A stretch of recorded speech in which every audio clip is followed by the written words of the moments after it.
It was a crazy trip. A 2-day trip with only stops for gas, restroom, and fast food home after what was supposed to be 2 weeks of renewal. It was getting late. We got home, and there was barely any edible food in the house. I got up early for work, stopped by the local donut shop to eat a couple of my favorites, and grab a coffee on the way. The whole office was surprised by my very early return. There was no time for a full lunch, so I ate a package of cheese crackers and a soda at my desk. Met with the boss and got my ass kicked for someone else's mistake. Got home in time to see my wife, Lori, driving down the street in a rented truck. Her destination is unknown, at least to me. I pulled a protein bar out of the refrigerator that we took with us on the ill-fated trip. The food we had put in it when we left was lying there unused, the ice and ice packs had melted, and everything was warm. The protein bar was soaked with water from the melted ice and was inedible. In the living room, almost all of the things she had before the wedding were gone. I went to the bedroom. The dresser and her childhood dresser were gone too. None of her things were there, and the closet was empty. In the kitchen, on the island, stood 3 dirty coffee cups. Her family's china and crystal were gone. None of this came as a surprise. The purpose of the trip was to try to resolve a few issues that had arisen in our 2-year marriage. Honestly, we only had one big one, but it was the most serious. To cheat or not to cheat, that was the question. My vote was in favor of not cheating. One of the songs the DJ played at our reception was about a fever wedding, and it described us very well. We had only known each other for 6 months before we got married.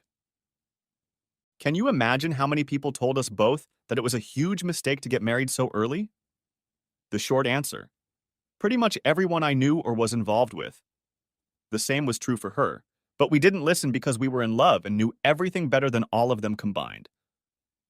God, what idiots we were.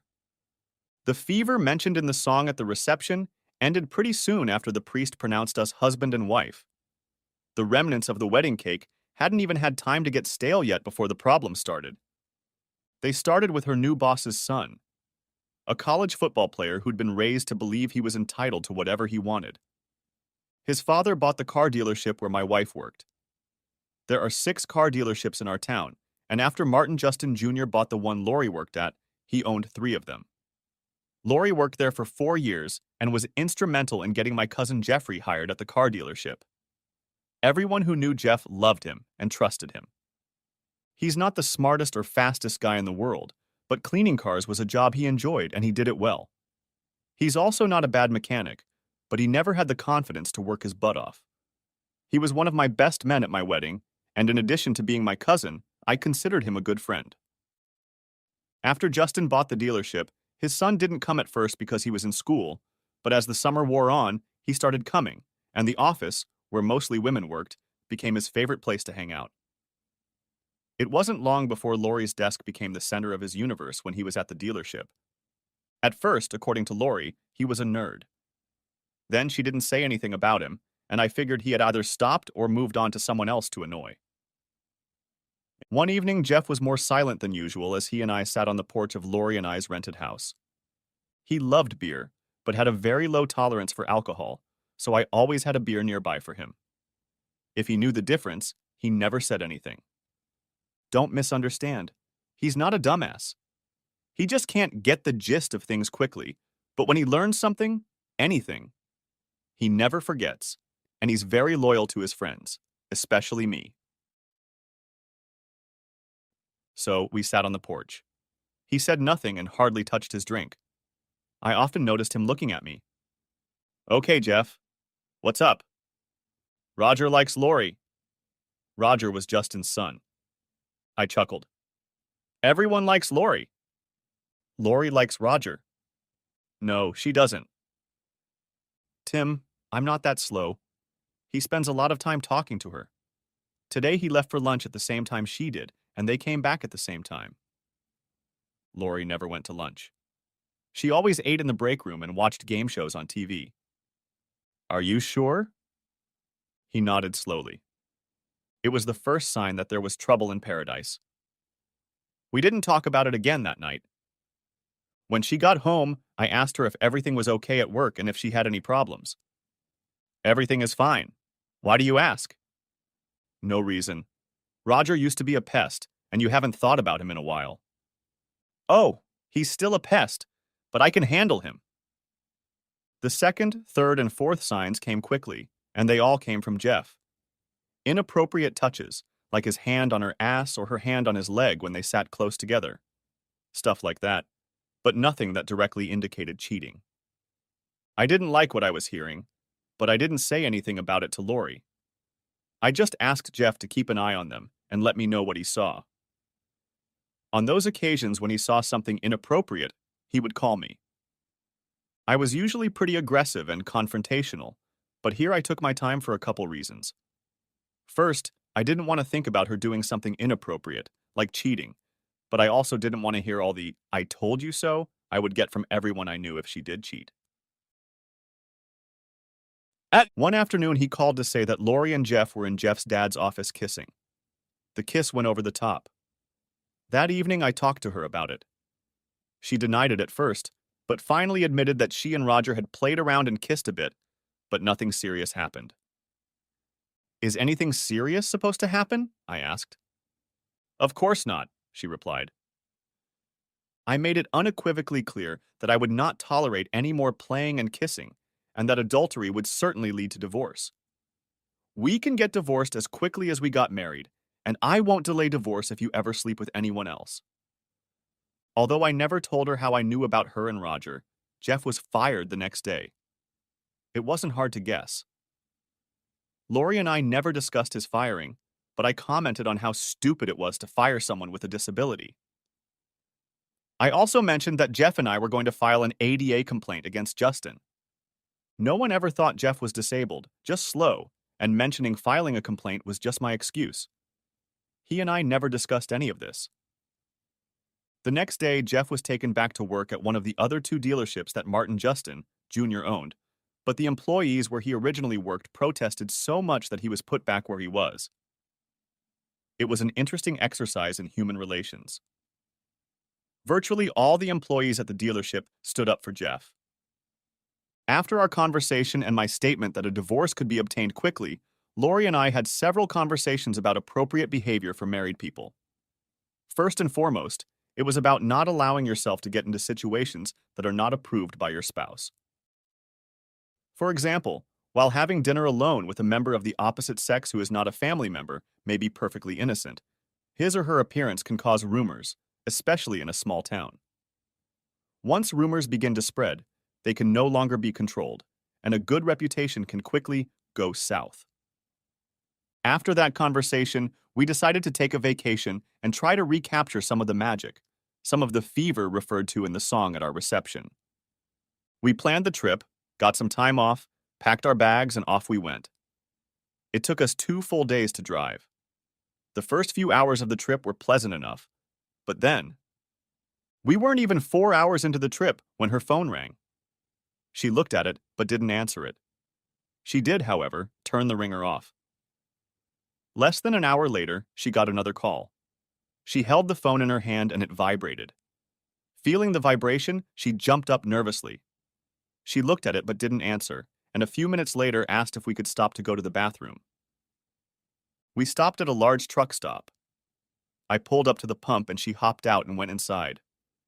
I usually don't like thoughtless drivers who fill up the tank and then leave the car parked at the pump, while they themselves go to the store or use the restroom.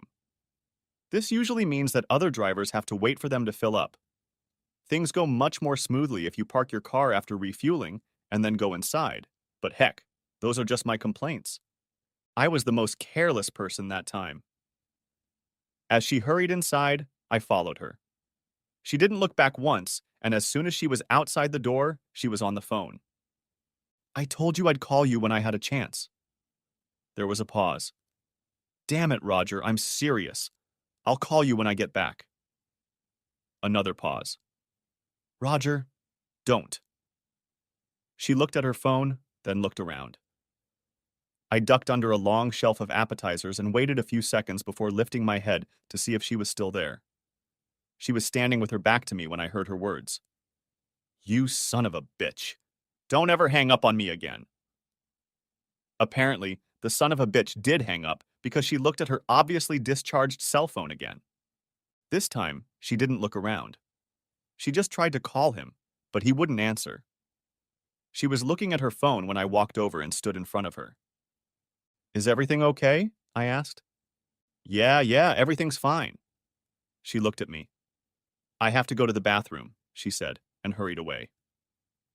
I went back to the car and filled up the tank. She came out with a soda. I looked at her. It's no big deal. I'll get mine, I said, as I went inside. She stared at me as if she didn't realize that it would have been nice to at least ask if I wanted anything from the store.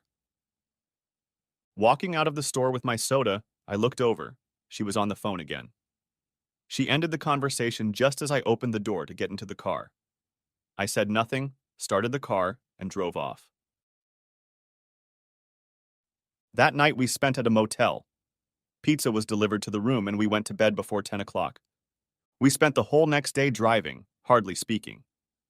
We checked into the hotel, had dinner in the dining room, and went to bed. I was still awake, staring into the darkness, and it wasn't until after 11 that I saw her phone buzz. No noise, just the light. She jumped up and ran to the bathroom with it. I slowly got up and stood behind the closed bathroom door, trying to hear, but I couldn't. Please don't, were the only two words I understood. The conversation continued for another couple minutes as I stood there trying to make out what she was saying, but I couldn't. I was still standing still when she opened the door. She screamed. I had scared the shit out of her. What are you doing in there? She asked when she realized who it was. I was just wondering what you were doing in there. I pointed to the bathroom. Nothing, just going to the bathroom. And you needed your phone for that? Yeah, I used its light so I wouldn't hit anything. She tried to step around me. You forgot to flush. Oh, yes. She went back and flushed. Who were you talking to? What? Who were you talking to? No one. Why? I knew she was lying, and she knew I knew. I'm going to bed. In the morning, tell me who you talked to and what you talked about, or we're going home. We went on this trip to try to figure things out, but it takes both of us. Secrets don't bode well if that's our plan. I headed to bed where I fell asleep just before dawn. She was sitting on the couch in the room when I woke up about an hour after I fell asleep. I pulled myself up, put a couple pillows under me and looked at her. She answered me. That was Roger. What did he mean? He wants me to sleep with him. I thought for a moment before answering. Again? I asked. She hesitated before nodding. It was a shot in the dark on my part. I had no reason to believe that they had actually slept together. Honestly, I was dumbfounded by her admission. How many times have you slept with him so far? 2. Why? I'm not sure. The first time I think it was out of curiosity. And the second? He said if I didn't do it, he'd tell you. And he's threatening again. Yes. I knew what my reaction would be. I'd never let her know that cheating was okay. What's more, I'd told her explicitly what would happen if she cheated, and I expected no less from her if I cheated. You know that this will lead to the end of our marriage, don't you? Tears appeared in her eyes and she nodded again. I got up and went to the bathroom. Regardless of what's going on around you, when the urge to pee arises, you pee. After rinsing off the water and washing my hands, I brushed my teeth, washed my face, put the toothbrush and toothpaste back in the shaving kit, and opened the door. I'm on my way home. You can either come with me or wait for him to pick you up. It only took a few minutes to pack up and leave the room. I checked us in, we got in the car and began the long drive, with stops only for gas, restroom, and fast food mentioned earlier. This trip should have been an opportunity for her to apologize, beg for forgiveness, or plead for a second chance. But she did none of those things. Furthermore, we didn't speak the entire time. When we stopped, she bought her own food and I bought mine. If she needed to stop to use the restroom, she never once mentioned it. When we stopped, she was always the first one back in the car. At home, my first day of work was over. The house had been cleared of everything that belonged to Lori, and I hadn't eaten anything good in days. We had never used the only meal delivery service in town, but I figured now would be a good time to start. I went to their website, opened an account, and ordered my food. 40 minutes later, the delivery service rang the doorbell. I picked up my food, tipped the driver in addition to what I had added to the total when I ordered the food, and looked forward to enjoying it with a glass or two or six of wine. I put the food on a tray by the TV and sat down to eat. From my chair, I could see both the TV and the street through the front window. There was a car parked outside with someone sitting behind the wheel. As I ate, my attention shifted from the TV to the car where the driver was sitting. I had already eaten half of my portion, and the driver still hadn't moved. I took a sip of wine and walked outside. The driver saw me and rolled down his window. It was my food delivery driver, and she was in tears. "Are you okay?" I asked. "No. My car won't start and I can't call anyone for help." I hadn't paid attention to her or her car when she first arrived because my mind was on other things. Everyone I know is tied up or unresponsive, and my brother won't be able to make it for another hour. Another thing I didn't notice was the baby in the back seat. She was sitting with a book on her lap and looked like she wanted to cry too. "Would you like me to look at her?" "Oh God, please." She opened the door and slipped inside. I got behind the wheel and turned the key. Click, click, click, click, then nothing. I did it again. No clicks this time. Just nothing. I'm not a mechanic, but I think I know when the battery is low. I brought my car around and tried to start it, but no luck. Suddenly, it was beyond me. "Look, why don't you two go inside? I'll have my cousin come in and take a look." They reluctantly followed me in. "Make yourselves comfortable while I get him."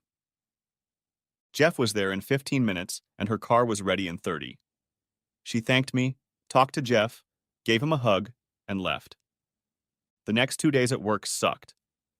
I didn't tell anyone about Lori, and my boss was on my ass like white on rice, and I was tired of it. My personal life was in the toilet, and he expected a sow's ear to make a silk purse on a marginally profitable project. I decided it was time for me to meet him. "I'm tired of being pestered by you. The project was a failure from the start, and I told you it was a failure. I hate ultimatums, but you either stay off my ass and let me see what I can make of it, or give it to someone else, or just kiss my ass and I'll walk out of here. Take your pick. I'm going home. Call me when you decide." I was sure he'd let me cool off for a couple days and then call me back to work. Besides, I needed to find a lawyer and start divorce proceedings. In the evening, I called Jeff to see if he wanted to have a drink, although drinking with him meant wine or beer for me and almost beer for him. "I can't. I have a date." He went on dates when we were both in high school, and when I was in college, he would often call and tell me about his rare dates and ask my advice. If he was lucky, I never heard about it, but he was the kind of guy who wouldn't brag about it even to me. Besides being a bit slow, he was also terribly shy, and strangers made him very nervous. "Well then, good for you. Who's the lucky girl?" "Jenny." "Jenny who?" "The food girl." "What food girl?" "The one at your house with the broken car." "Are you serious?" "Yes." "So, Mr. Smooth Talker, how did that happen?" "When I was fixing her car, I told her that if she needed any more help, have her call me, so she did." "And you helped her again?" He giggled like a child. "Helped? So where are you taking her?" "Nowhere." "Nowhere?" "No. I'm going to her house. She's making dinner for me." I laughed, happy for him, but I couldn't resist the opportunity to tease him. "You know she's a vegetarian, don't you?" "What's that?" "It's a person who eats only plants. No meat, no eggs, no dairy products." Jeff was a real meat and potatoes kind of guy. There are a couple restaurants that advertise that if you eat a huge steak, which is more like a roast, with salad, vegetables, and dessert, it's free. One of them is located not far from us. Jeff did just that. He was sick for 2 days, but he made it through. No meat, Not even a hamburger? What am I going to eat? Well, there'll be a lot of salad, maybe some beans, and if I'm lucky, some quinoa. Queen? Who? Not the queen. Quinoa. It's a seed used to make many vegetarian dishes. Years ago in the Lake Titicaca area of South America, it was fed to animals before people started eating it. What's with the tidy, Chuck? I'm not hungry anymore. I laughed into the tube. I'm kidding, Jeff. I have no idea what she's eating, but whatever it is, I'm sure it'll be delicious. Go have fun. I decided to call the food delivery service one more time and order my own dinner. The next day, I was hustling around the house. Lori was gone, and I still had over a year left on my lease, so I figured I'd make things as comfortable as I could. I also assumed that my boss would call, apologize, and ask me to come back to work. By mid-afternoon, he still hadn't called, but his wife did. Tim, I'm sick of listening to your father complain about you messing things up. You have a degree? Why don't you go work for someone else if you two can't find common ground? I'm thinking about it, Mom, but you know I'd have to move somewhere else. That's the only thing wrong with that. Why can't you just do what he wants? Because he's doing things the old way. We need to modernize. Have you explained that to him? Over and over, but he's too stubborn to listen. Well, I don't want you to move, so talk to him again. Okay, I promise. He'll get over it and call me tomorrow, I'm sure. I'm looking right at him. Just come back to work tomorrow. He nods his head that it's okay. Now, why don't you and Lori come over for dinner tomorrow? I'd love to, Mom, but she won't be here. Why? I had been putting off telling her, but decided it was time. I started to tell her, and she started to relay it to my dad until he told her to put it on speakerphone. When I was done, he picked up the phone. Here's what we're going to do. I'm firing you so you don't have a job. When it goes to court, you'll have no income and you won't have to pay her alimony. You'll get a job after the divorce. I told you she was worthless, and she proved it. You'll be better off without her, my mother added. Thank you both, but I'll take care of it. I'll see you at the office, Dad. Mom, I'll see you tomorrow at dinner. All the next day, I tried to explain why and how I thought the change would help the company, but my father was more interested in hearing about Lori and telling me, I told you so.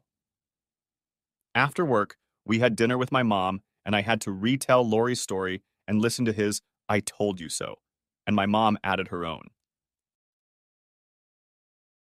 When I got home, Lori was standing on the porch. It was the first time I'd seen her since our thwarted trip. I could see her in the light of the porch light.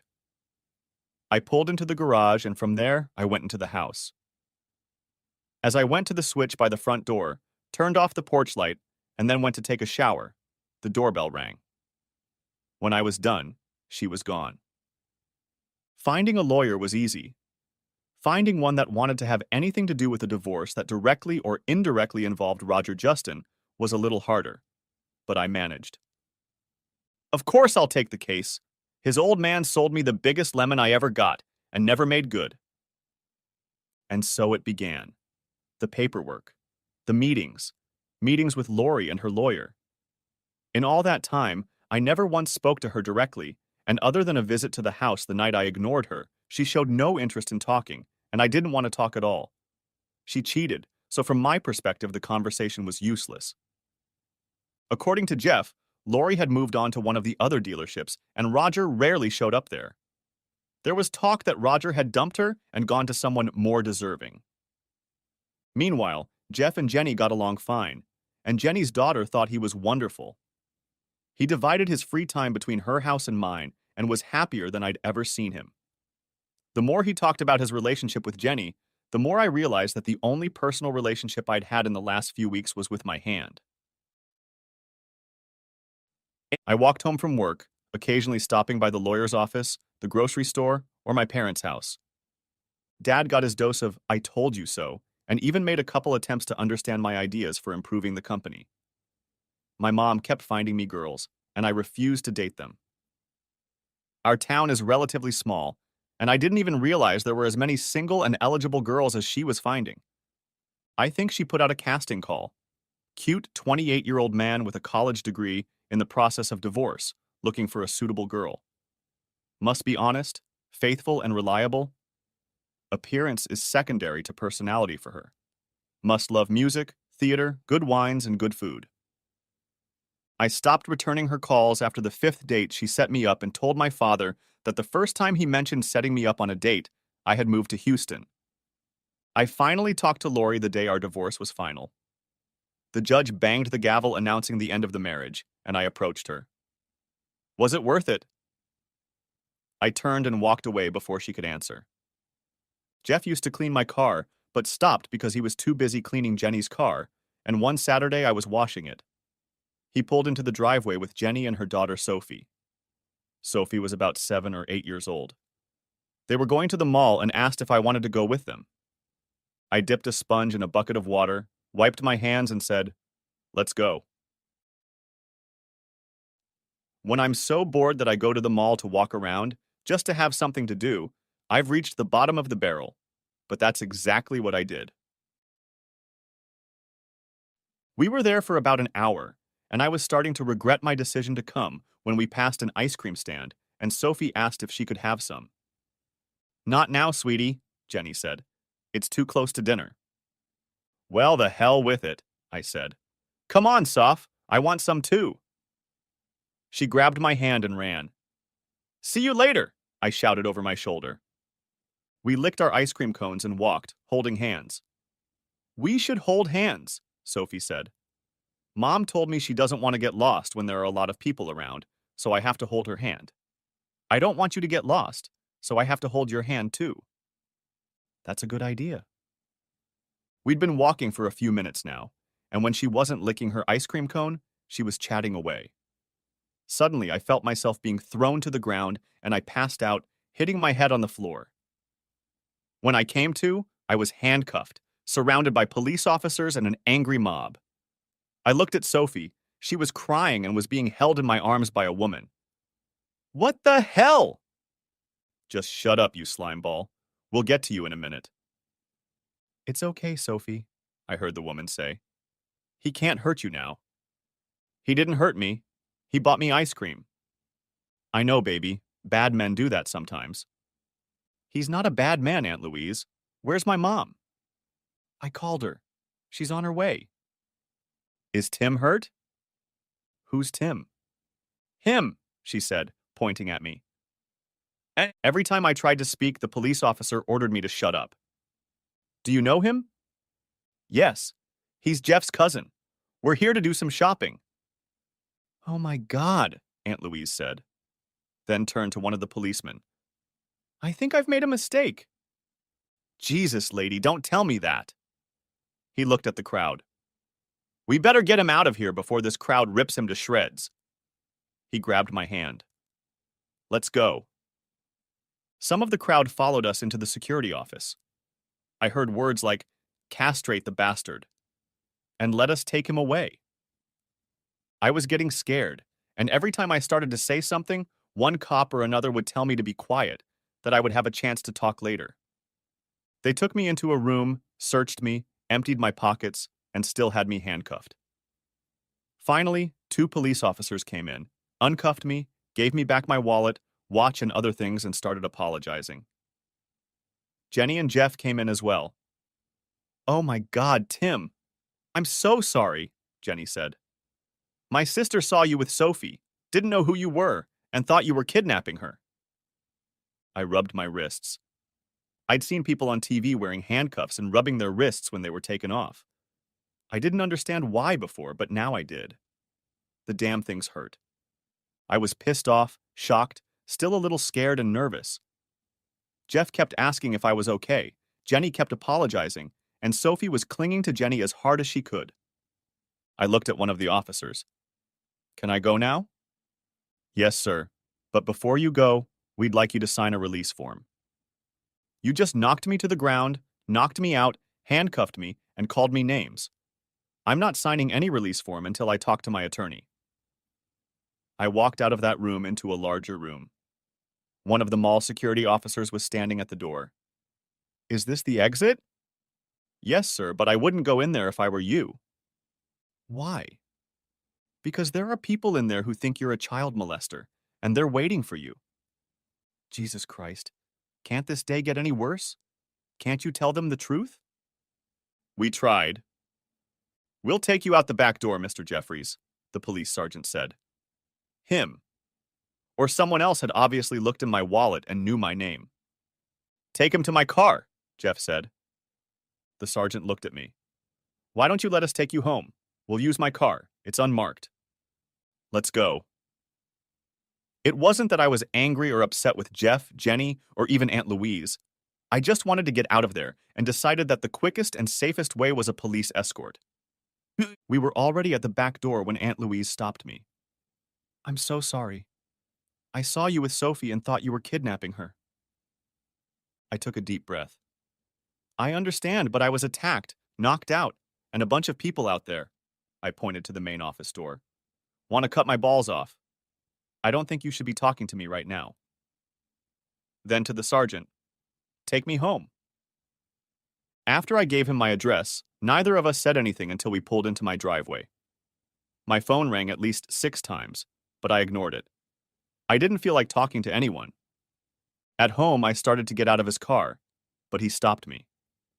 Mr. Jeffries, I'm sorry you're in this situation, but from my perspective, I'd rather it happen this way than have a young girl kidnapped because someone saw something but didn't say anything. I'll take good Samaritans like Louise Garner any day. I understand and agree with you on your position, but my name and picture will likely be passed around on the news tonight.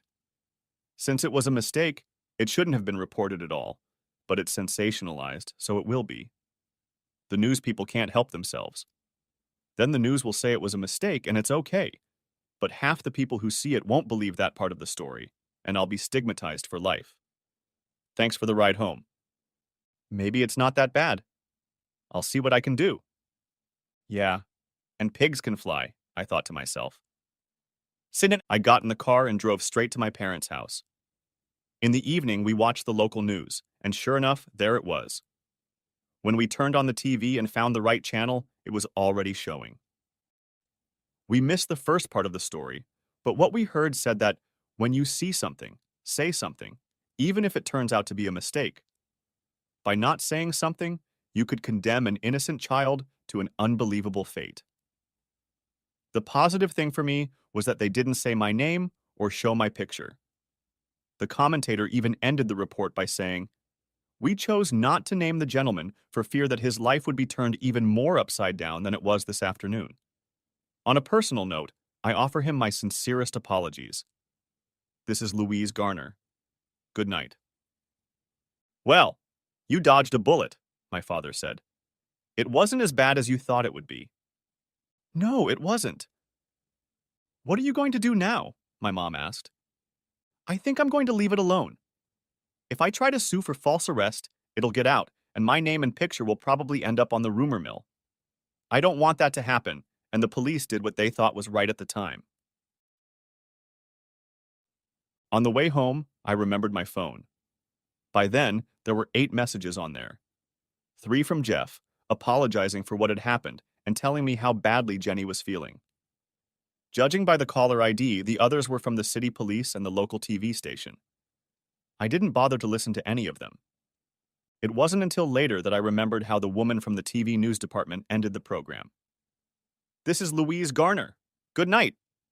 Oh, shit. And what did the police sergeant say to me? I'll take good Samaritans like Louise Garner any day. Well, kiss my ass. I didn't get a good look at her at the mall, so I didn't recognize her on TV. The makeup probably made her look different. I called Jeff because I knew he'd be worried about me. Are you okay? He asked. Fine, but still a little shaken up. How's Sophie? She's fine. She got scared when the police jumped on you and dropped the ice cream.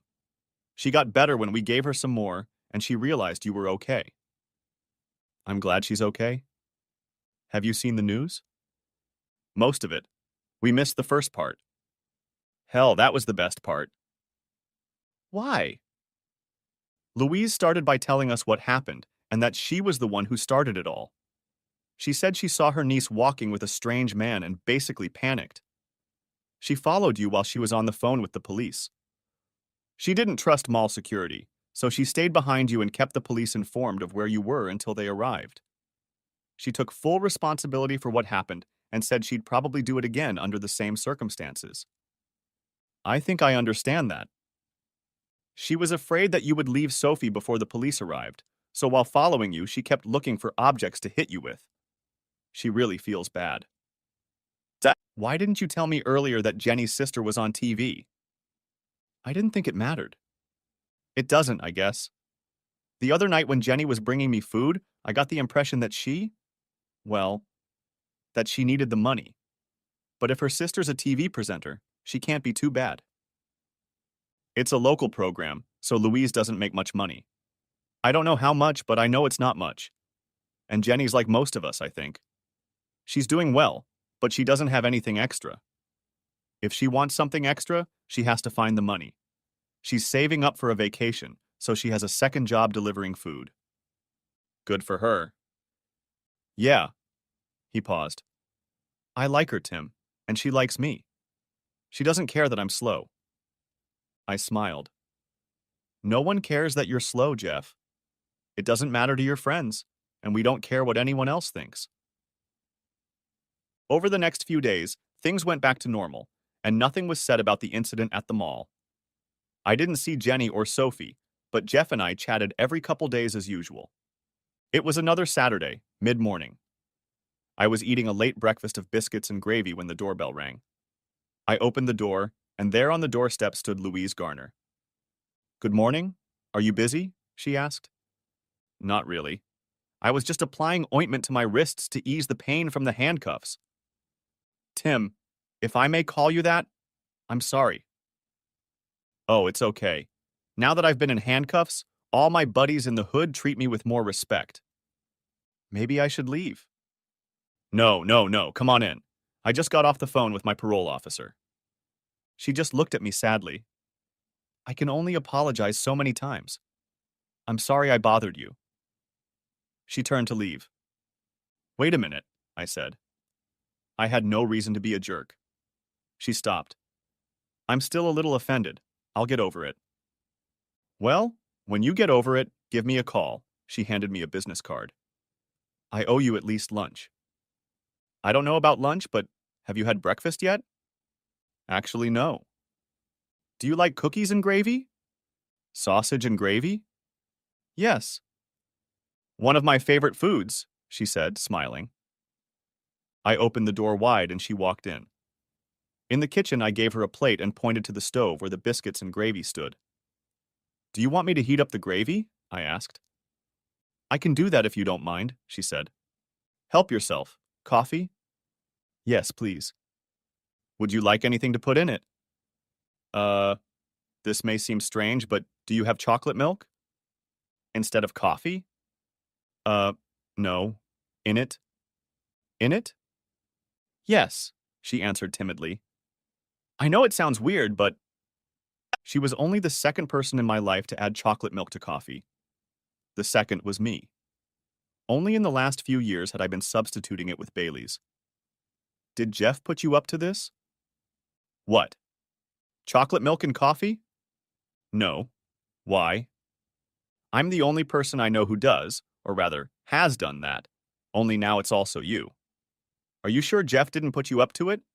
7. I've been putting chocolate milk in my coffee since I started drinking it. My whole family does it. Even Sophie, when Jenny lets her. Well, I don't have chocolate milk, but I do have Bailey's. The rest of the morning passed quickly and pleasantly, and Louise began drinking Bailey's in her coffee envelope. It was the first breakfast she and I shared, but far from the last. We started dating, and I became her biggest fan on television. Our first kiss happened on our third date. We got down to it 3 weeks after that, and it was my first time since we hadn't been together with Lori, and with my aborted trip rediscovered, where the only thing I discovered was that she had cheated on me. Shortly after Jeff and Jenny started dating, he decided he wanted more out of life and started working on cars full-time. Within 6 months, he had his own garage and more business than he could handle. Jenny and Sophie were clearly to his liking. I'm sure there's a scientific or psychological explanation for this, but it seemed to me that Jeff got, what? Smarter? Faster? More alert? I couldn't figure out what it was, but he was different and much more confident. Louise and I helped him when he moved in with Jenny. Sophie became his shadow and went everywhere he went. I saw them holding hands and told her that she wasn't letting him get lost. No, we don't let each other get lost. I couldn't think of anything nicer she could say about him. A year after the divorce, I found out that Lori was getting married again, but not to Roger Justin. She was marrying some poor guy who worked for the city sanitation department. They'd known each other for 5 months. I mentally wished him luck. I figured he would need it. I had long ago realized that I didn't hate her or even dislike her. We were both to blame for getting married so early. Of course, the infidelity was entirely her fault. Life had been good for almost 2 years.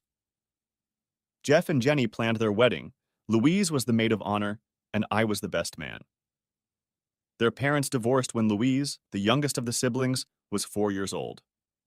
Their brother was to walk Jenny down the aisle. The lease on my house expired and I moved in with Louise. Marriage was never discussed, and we were both perfectly happy that even in the midst of Jeff and Jenny's wedding plans, there was no talk of our wedding. There is a publication that lists vacancies on radio and television stations across the country. Unbeknownst to Louise, the guy who hosted her news program had collected some of her old videos and sent them out to much larger markets than our little neighborhood. He liked her work and wanted to help her promote herself. One day, she got a call from a television station in Houston. The news director had seen some spots and asked her to send more. Eventually, he asked her to come to Houston for a talk. She was thrilled, and we talked about it. It was a dream come true for her, and we decided she should go. Then, after the interview, she told me that one of the videos he saw that made him want her was the one where she thought I was kidnapping Sophie. The conversation went well. They gave her an on-camera audition and told her they would call her. They did. 2 weeks later and offered her a job. The decision to take the job was a foregone conclusion as far as I was concerned. It was a huge step towards a possible national gig, which is of course what every TV host aspires to. My hard-headed father was finally persuaded to do a couple things my way, and the change paid off.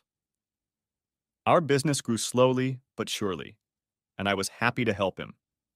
He was happy, I was happy, our employees were more than happy, and profits were very high. Moving to Houston was not a viable option for me. Houston was a 4-hour drive away, but Louise and I decided we could endure the distance and preserve our relationship. And we did. For 6 months. Then trips to each other's houses and phone calls became less and less frequent. We couldn't watch it on TV because our cable provider didn't provide that option. I could watch it online and often did. She only worked there for 3 months and was moved from the newsroom to a daily talk show where she and her co-host chatted with guests and the studio audience about everything in the world. They also attended virtually every charity event in the broadcast area. Their photos would occasionally appear in the newspaper and on the website, and it seemed like she was having the time of her life. Oddly enough, so was I. The tasks of a growing business suited me perfectly, and I was spending less and less time doing what Louise was doing. The downside, of course, was that I was sleeping alone. At least I was. I didn't realize she was sleeping with her handsome coworker or anyone else, but since Lori was my only reference point, the thought of it never left me. One Wednesday morning, I drove to Houston to surprise her. I told my dad I was taking the rest of the week off and going to see her. "Does it have to be this week?" he asked. "It's been quite a while, and I think she and I need to talk." "I'd rather you wait." "I can't." Right after we talked, Jeff called and said he needed help in the afternoon and asked when I could be there. "I'm going to Houston. I'll be back on Sunday." "That will be too late." "What's so important that it can't wait?" I asked. "It's something for Jenny." "Jeff, I'm sorry, but I can't. I'm leaving for Houston." Their show aired live every morning. In the afternoon, they would research their guests and plan the next day's show. They didn't just come in, do an hour-long show and go home. They spent all day researching and developing the program. I got to her apartment just after noon. I decided to wait for her there, but found that my key no longer worked. I rang the bell, but there was no answer. I went to the manager's office and asked for a new key. She recognized me and greeted me warmly, but when I told her what I needed, "I'm sorry, but I can't do that." "Why?" "We have a new policy that only the tenant can authorize the issuance of keys or admission to the premises, and they must physically sign for the keys." "But you know me." "Yes, sir, I do, but rules are rules."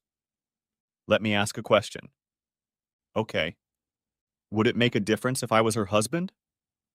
"That depends on who signed the lease. Only the tenant can authorize it. Period." Leaving her office and walking through the parking garage, I headed for my car. Her reserved spot was empty. I called her from the car. Without answering, I left a message for her to call me. She did call, just a few minutes later. "Hi, honey," she said when I answered. "Hi. How are you doing?" Same old, same old. What's up?" "I was thinking of coming up for the weekend." "That would be great. I have to finish the project we're working on by Friday." "Okay, what's the project?" "It's one of the charitable organizations our boss is involved in. We're designing a contest with lots of prizes for the biggest donors. It's fun, but a lot of work." "Are you working on it today?" "No. I needed some rest, so I took the day off." "And what are you doing?" "Just resting." "Good for you. Get some rest and I'll see you on Friday." "Okay, sweetie. Take care of yourself. Love you. Bye." I tried to say, "Love you," but I failed. I walked back through the garage, past her still empty parking space, to the elevator, got off on her floor, rang the bell several times, and waited each time before giving up and leaving. For a very brief moment, I was torn between leaving and continuing to watch and wait for her. I even thought about calling her again and telling her where I was, but decided against it. She had made her bed and was probably already lying in it. The problem was that it wasn't her bed, if that's what she was doing. I left. I took my time driving home. There were two cars on one side of the driveway and two parked on the street on the other. One was my parents' car, the other was Jeff's. I wasn't in the mood for company, and since they thought I'd be gone for the rest of the week, I wondered why they were even here. I pulled up to the house and used the remote to open the garage door. Louise's car was parked in the garage. I got out of the car, and the door to the kitchen was opened by Jeff. Bowing at the waist, he invited me in and then led me into the living room where my parents, Jenny, Sophie, Jenny, and Louise's mother and brother and Louise were standing. "Ned!" Louise stood in front of the fireplace surrounded by the others. Jeff nudged me toward her. Everyone was smiling except Louise. She just looked nervous. I walked over to her and she got down on one knee, thank goodness. "Tim, I love you. If you're going to kidnap someone, I want it to be me so we can live happily ever after." "Will you marry me?" she asked, holding out a small box to me. The events of the day faded away as I opened the box and found a gold ring with a diamond in the setting, staring back at me. She was still on one knee when I pulled the ring out of the box and took a closer look at it. I started to put it on her finger, but she stopped me. "No, silly. That's an engagement ring. You can't wear it until the wedding. That is, if there's a wedding, because you never answered me." I looked around at the faces in the room, then looked at her. "Sure, why not?" Everyone applauded. "Romantic?" "Not at all," but I said it with a wide smile, hugging her. "You're such a jerk," she said after we kissed. "Of all days, you chose today to come visit me. You almost ruined the whole thing." Dad patted me on the back. "We didn't know what to do. You insisted on going to Houston, and Louise was on her way here. Even Jeff tried to stop you. We talked to her, and she told us you'd probably be back tonight, so we went on. What was so important that you insisted on going tonight specifically?" I looked at the people around me. "Honestly?" "Yes," everyone but Sophie and Louise said in unison. Louise said, "Let me try to explain." She took a deep breath and took both of my hands in hers. For the last couple of months, we've both felt like we were getting further and further apart. Two separate lives and living a few hours away from each other. We were both happy in our jobs and lives, but felt like something was missing. I looked back on my time in Houston and remembered the parties, the fun, the people, everything I wanted out of life. My job is perfect, but my life is incomplete. It's incomplete because I can't share these beautiful moments with you. There were tears in her eyes as she continued. I knew that if I have these feelings, you will have them too if you love me. The feeling that you want to share every aspect of your life with me, about what's good about your business and how happy you are when things are going well. She paused. Am I right? All I could do was nod my head up and down. I love you, Tim, with every fiber of my being. And I love you, I told her, and I meant it. At that moment, the party started. Sophie, Jeff, and Jenny were the last to leave. Sophie wanted to hug me, so I took her in my arms. Does this mean you're my uncle now? She asked in a whisper. Yes, I whispered back. Good. When they left, Louise and I sat on the couch, each with our own glass of wine, leaning back relaxedly, content to be in each other's company. Do you know another reason I went to Houston today? I asked her. I think I do. Why? You were worried about me living there alone and possibly starting a relationship with another man. Were you? What? Have a relationship with another man? Yes. No. The only men I've had real relationships with have been my producer, the studio crew, and Thomas. Thomas was her co-host. Thomas was the one I was most worried about. All those events you went to and your pictures in the papers. I was worried and jealous. She leaned over and kissed me. Silly girl. I could tell you that Thomas is gay and you have nothing to worry about, but that would be a lie. The truth is, he's the most narcissistic bastard I've ever seen. He expects people, especially women, to bow down to him. We worked well together, but I personally don't care about him, and he doesn't care about me. She sipped her wine. I wouldn't lie about him being gay, but I lied to you. I chuckled. Yes, you lied. My manager helped. I was just on my way here when your dad called and said you were on your way there. I called the manager and told her what was going on. She said she would take care of it. She called me a few minutes later and told me that the repairmen were on their way to change the lock on my door. She decided that if you could get into the apartment, you would stay and wait for me, no matter how long it took, which neither of us wanted to do. I felt like I knew you well enough to know how you would react if you thought I was doing something wrong, so I chose that direction.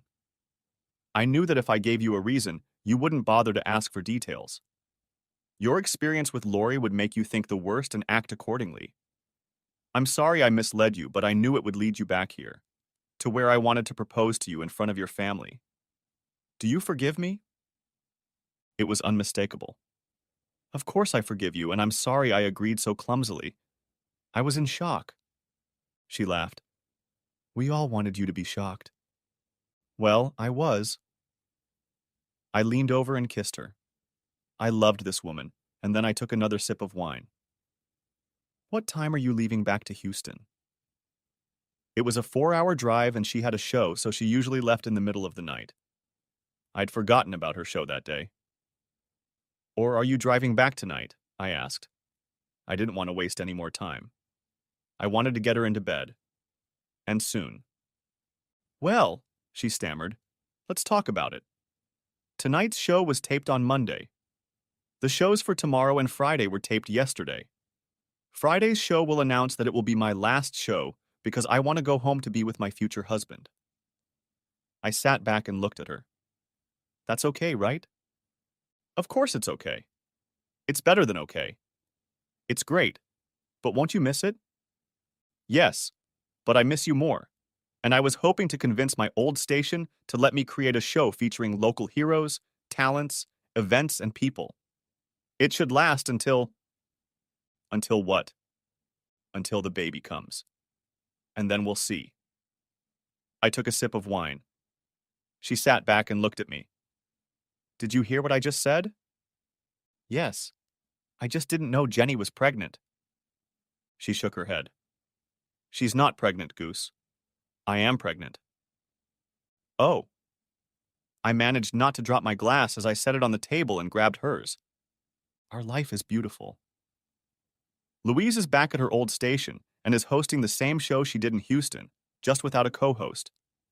Our daughter Danielle is great. My dad's business and my business are doing well, and Sophie can't wait to be able to walk Danielle and hold her hand so she doesn't get lost. The end. Thanks for watching, I hope you enjoyed it. So subscribe to my channel and watch the next video.